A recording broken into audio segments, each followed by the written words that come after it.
2024 November 12th. Daily Bread Passage. 2 Samuel chapter 21 verse 1 to 22. Key verse. Verse 14b.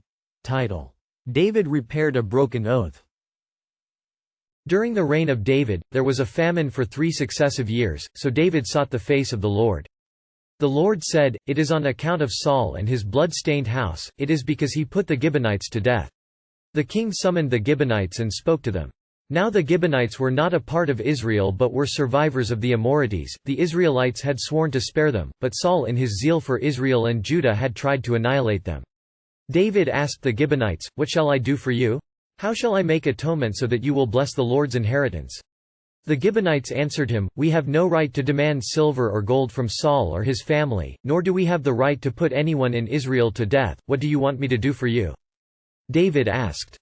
They answered the king, "As for the man who destroyed us and plotted against us so that we have been decimated and have no place anywhere in Israel. Let 7 of his male descendants be given to us to be killed and their bodies exposed before the Lord at Gibeah of Saul, the Lord's chosen one." So the king said, "I will give them to you." The king spared Mephibosheth son of Jonathan, the son of Saul, because of the oath before the Lord between David and Jonathan son of Saul. But the king took Armani and Mephibosheth, the 2 sons of Aiah's daughter Rizpah, whom she had borne to Saul, together with the 5 sons of Saul's daughter Merab, whom she had borne to Adriel son of Barzillai the Mahalathite. He handed them over to the Gibeonites, who killed them and exposed their bodies on a hill before the Lord.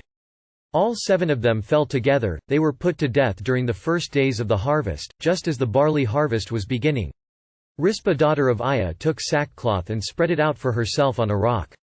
From the beginning of the harvest till the rain poured down from the heavens on the bodies, she did not let the birds touch them by day or the wild animals by night. When David was told what Aiah's daughter Rizpah, Saul's concubine, had done, he went and took the bones of Saul and his son Jonathan from the citizens of Jabesh Gilead. They had stolen their bodies from the public square at Beth-shan, where the Philistines had hung them after they struck Saul down on Gilboa. David brought the bones of Saul and his son Jonathan from there, and the bones of those who had been killed and exposed were gathered up. They buried the bones of Saul and his son Jonathan in the tomb of Saul's father Kish, at Zelah in Benjamin, and did everything the king commanded. After that, God answered prayer in behalf of the land. Once again there was a battle between the Philistines and Israel. David went down with his men to fight against the Philistines, and he became exhausted. And Ishbi-Benob, one of the descendants of Rapha, whose bronze spearhead weighed 300 shekels and who was armed with a new sword, said he would kill David. But Abishai son of Zeruiah came to David's rescue. He struck the Philistine down and killed him. Then David's men swore to him, saying, "Never again will you go out with us to battle, so that the lamp of Israel will not be extinguished." In the course of time, there was another battle with the Philistines, at Gob. At that time Sibbecai the Hushathite killed Saph, one of the descendants of Rapha. In another battle with the Philistines at Gob, Elhanan son of Jair the Bethlehemite killed the brother of Goliath the Gittite, who had a spear with a shaft like a weaver's rod. In still another battle, which took place at Gath, there was a huge man with 6 fingers on each hand and 6 toes on each foot, 24 in all. He also was descended from Rapha. When he taunted Israel, Jonathan son of Shemaiah, David's brother, killed him. These 4 were descendants of Rapha in Gath, and they fell at the hands of David and his men. After 3 years of famine, David sought the Lord. God told him there was blood guilt because Saul put the Gibeonites to death, breaking the oath made to them in the day of Joshua. David knew that only blood atonement could cleanse the land of Saul's sin and reverse the famine. So, David went to the Gibeonites and asked how he could make atonement.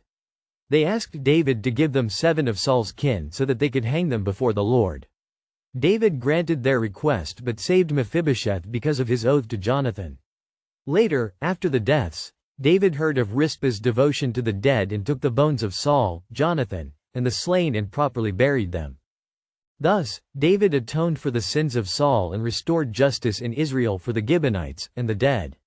Only then did God answer prayers for the land and the famine stopped. God hates injustice and oppression. He loves and desires justice in every nation and community. During David's time, he fought many successful wars against the Philistines. David was faithful to God's call to rescue Israel from the Philistines.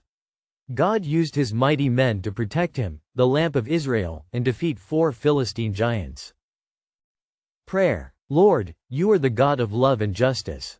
Help us to work to restore your just rule on earth as we share the gospel with the perishing. One word. God loves justice and righteousness.